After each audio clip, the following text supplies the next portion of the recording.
Ben Simmons did what? Did what? Did what?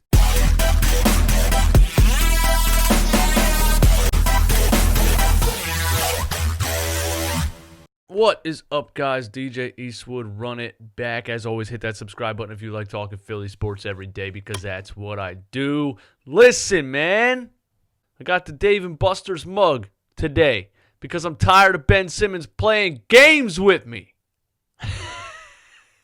Ladies and gentlemen, the jersey curse is dead. I just want to throw that out there. The jersey curse is dead. I gave away the Ben Simmons LSU jersey. Shout out to Haley. Thank you for taking that off of my hands. And as soon as I gave it away, this dude unleashes his full potential on the poor Cavaliers.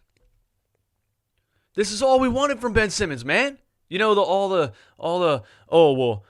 maybe Ben Simmons haters will shut up now. Maybe Ben Simmons critics will shut up now. No, we won't shut up because this is what he's supposed to be doing. This is the potential that he has. We all know it. We all see it every day. All we want is him to play the way that we know he can play. He can be dominant in the NBA if he just does this all the time.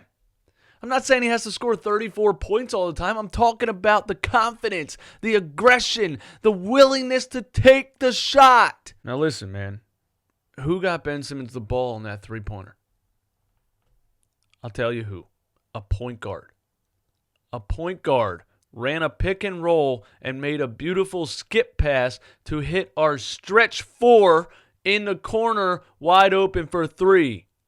Trey Burke. I'm saying it's not going to happen because Brett Brown's stuck in his ways and he's obsessed with playing Ben Simmons at point guard. But Ben can be a point forward. He can be a stretch four. If he's willing to shoot that three-pointer, you can have a real point guard on the floor like Trey Burke, and they can go back and forth like LeBron and Kyrie back in the day, man. That's the formula Brett should be looking at. I just want to let you guys know. Trey Burke played 26 minutes in this game. He had 21 points, 8 assists, and 4 steals.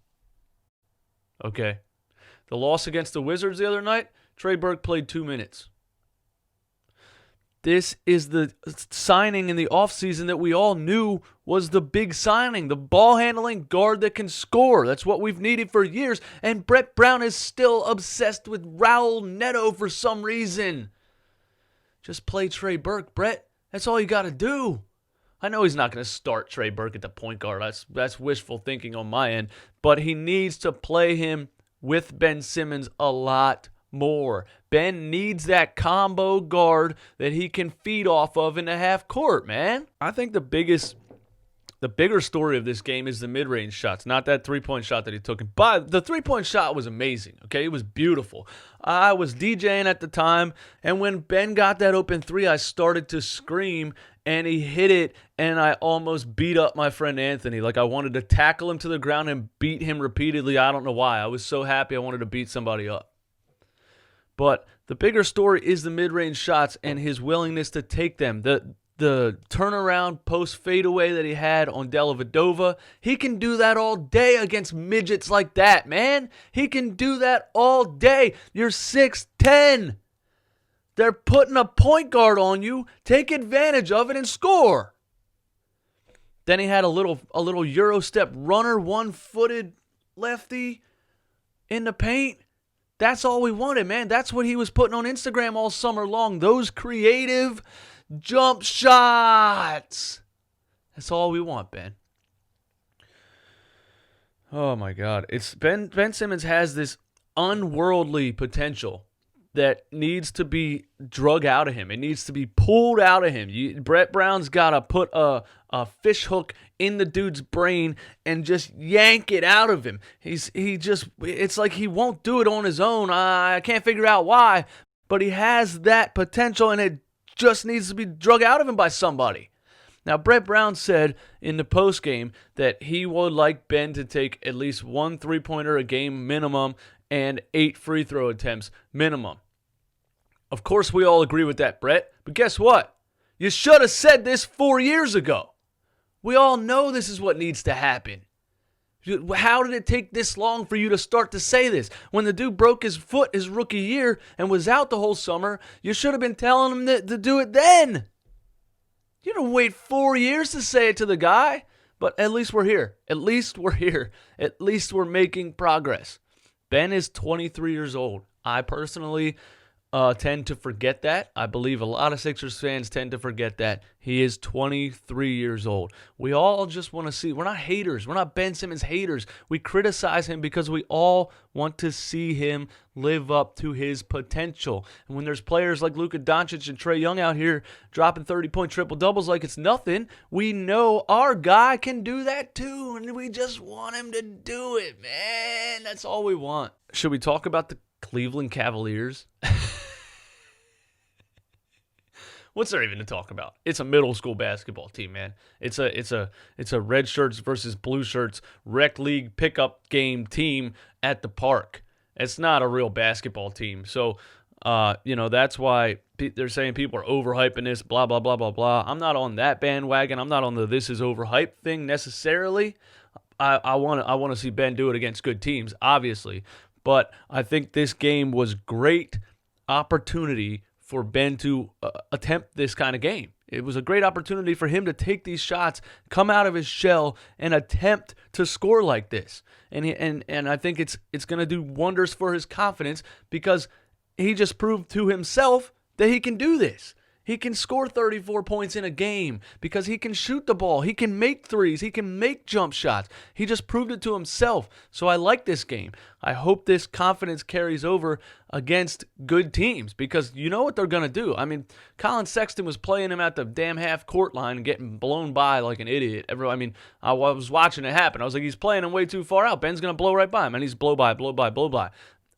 Good teams aren't going to do that.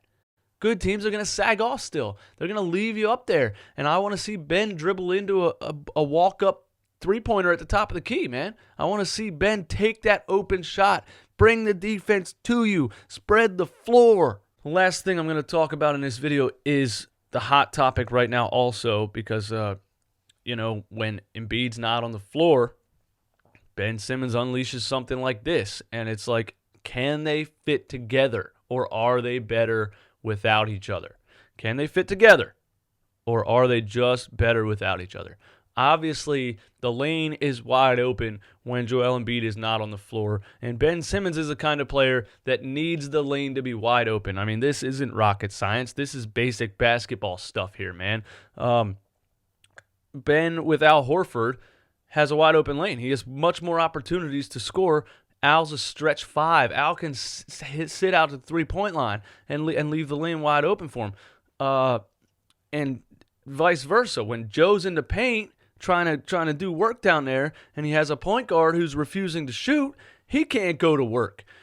I'm not going to jump off the wagon yet and say that they can't play together. If Ben Simmons shoots an outside shot like this consistently, I think they can play together. And the thing that's just so frustrating about it is he has a nice shot. I said this in the summer league, man. I said this when he was shooting jumpers in the summer league, and everybody on ESPN and everywhere else, oh, he can't shoot. Yeah, he's good, but he can't shoot. He can't shoot. Yeah, he's good, but he can't shoot. He can shoot. He just won't shoot, and nobody knew why, and we still don't know why. But he did it last night. But if he can take the shot consistently and make it at a decent percentage, it opens up the floor. It opens up the floor for Embiid. It makes Ben Simmons' game easier with guards coming out and guard him outside the three-point line.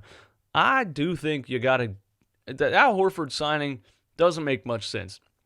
It just doesn't. I don't know what the hell Elton Brand was thinking. When that thing happened, when the free agency was going on, I put my head in my hands, and I couldn't believe what happened. We need shooting, ball-handling guards, and we sign Al Horford. I love Al Horford, but it just doesn't make sense for the construction of this team. You don't add another post player onto this team. You already have Ben Simmons and Joel Embiid. Why would you add something that's going to F that up? I don't get it. You got to bring Horford off the bench. That's what has to happen. You have to play another guard on the floor with this team and bring Horford off the bench. And I don't think it's going to happen. But I will say this. If it does become glaringly clear that Ben Simmons and Joel Embiid don't fit together and need to be separated, the Sixers are probably going to waste way too much time with it. You know what I mean? They're not going to make a decision and say, okay, we need to keep Ben, we need to trade Joe, or we need to keep Joe, we need to trade Ben. They're not going to make a decision. They're going to let this, if it doesn't work this year, they're going to let this linger for 2 or 3 more years before they make that decision. And I don't know, man. The Sixers are in a tough. You're in a tough spot with that because you still don't know Joel Embiid's health. You just don't, man. It's up in the air every day. He says load management is BS, but then he plays a back-to-back and he looks like crap. You know, his health is just up in the air. If I personally had to choose one, I'm still going with Ben Simmons. He's younger, he's healthier, he's in better shape, and I think his potential is a lot higher. I think his ceiling is a lot higher. We haven't even really seen what he's capable of yet. With Embiid, he is what he is. We already know this is what he is, which isn't bad. Don't get me wrong. He's a 25-point-per-game center who can dominate when he wants to, but he has these games, too, where he just kind of lags around and doesn't do much against defenders like Marc Gasol and other quality defenders. I don't know. I'm glad we don't have to make that decision right now. I'm glad I don't have to make that decision because I'm not a front office person in the NBA. You know, I'm just some random dude sitting in my house drinking coffee, talking crap about basketball. But if you were wondering, I would go with Ben Simmons. I know you're going to get in the oh, now he scored 34 points. Now you're a Ben Simmons fan. I've been a Ben Simmons fan. Don't give me that crap.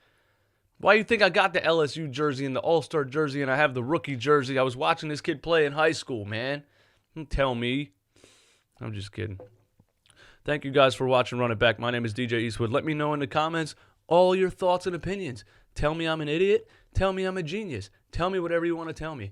Hit the comments. Also, if you do like this video and if you enjoy this channel, please hit the like button. The more likes the video gets, the higher it ranks in YouTube. The more people watch it, the more views and subscribers we all get on this channel, and it just grows and grows and grows. We are a team.